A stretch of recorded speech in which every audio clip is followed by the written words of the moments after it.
ನಮಸ್ಕಾರ. ಜಿಕೆ ಐತಾಳ್ ಚಾನಲ್ಗೆ ಸ್ವಾಗತ. ಇವತ್ತು ನಿಮಗೆ ಚಟ್ನಿ ಪುಡಿ ಮಾಡೋ ವಿಧಾನವನ್ನು ತೋರಿಸ್ಕೊಡ್ತೇನೆ. ಮೊದಲಿಗೆ ಅದಕ್ಕೆ ಬೇಕಾಗುವ ಪದಾರ್ಥಗಳನ್ನು ನಾನು ರೆಡಿ ಮಾಡಿ ಇಟ್ಕೊಂಡಿದ್ದೇನೆ.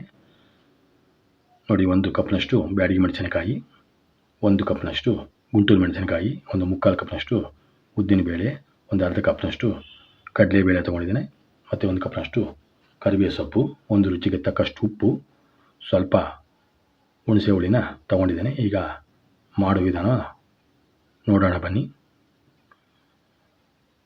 ಮೊದಲನೇದಾಗಿ ನಾನು ಮೀಡಿಯಮ್ ಉರಿಲಿ ಒಂದು ಬಾಣಲೆಯಲ್ಲಿ ಈ ಗುಂಟೂರು ಮೆಣಸಿನಕಾಯಿನ ಒಂದೊಂದಾಗಿ ನಾವು ಈ ರೀತಿಯಾಗಿ ಹುರ್ಕೊಳ್ಳೋಣ.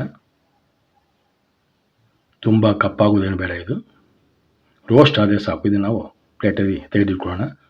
ಮೊದಲನೇದಾಗಿ ನಮ್ಮ ಈ ಚಾನಲ್ನ ನೋಡ್ತಾ ಇರೋದಾದರೆ ನಮ್ಮ ಚಾನಲ್ನ ಸಬ್ಸ್ಕ್ರೈಬ್ ಮಾಡಿಕೊಡಿ.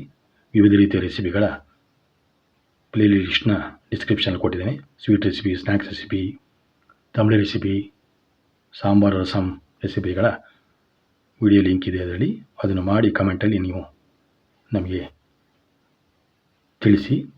ನೋಡಿ, ಈಗ ಬ್ಯಾಡಗಿ ಮೆಣಸಿನಕಾಯಿನ ಕೂಡ ನಾನು ಈ ರೀತಿಯಾಗಿ ನಿಧಾನವಾಗಿ ರೋಸ್ಟ್ ಮಾಡ್ಕೊಳ್ತಾ ಇದ್ದೇನೆ.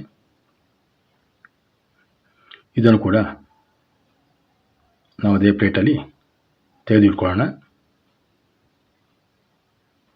ನೋಡಿ, ಈಗ ನಾನು ಉದ್ದಿನಬೇಳೆ ಮತ್ತು ಕಡಲೆಬೇಳೆನ ಕೂಡ ಕೆಂಪಾಗಿ ಹುರ್ಕೊಳ್ತಾ ಇದ್ದೇನೆ.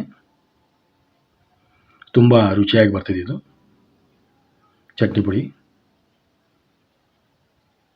ನಿಮಗೆ ದೋಸೆ, ಇಡ್ಲಿ, ಚಪಾತಿ,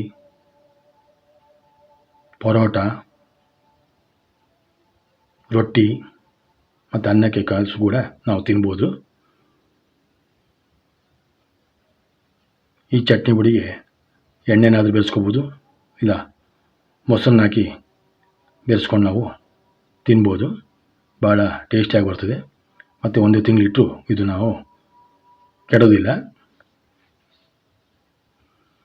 ನೋಡಿ, ಈಗ ಉದ್ದಿನಬೇಳೆ ಕೂಡ ಒಳ್ಳೆ ರೋಸ್ಟ್ ಆಯಿತು.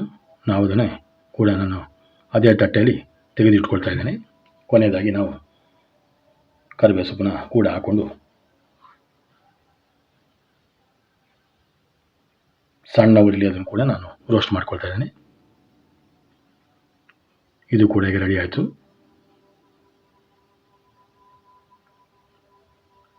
ನೋಡಿ, ಎಲ್ಲ ಒಂದು ಪ್ಲೇಟಲ್ಲಿ ತೆಗೆದಿಟ್ಕೊಂಡಿದ್ದೇನೆ. ಈಗ ಅದಕ್ಕೆ ಉಪ್ಪು ಮತ್ತು ಹುಳಿನ ಕೂಡ ಸೇರಿಸ್ಕೊಂಡು ನಾವು ಇದನ್ನು ಮಿಕ್ಸಿಯಲ್ಲಿ ಪುಡಿ ಮಾಡ್ಕೊಳ್ಳೋಣ.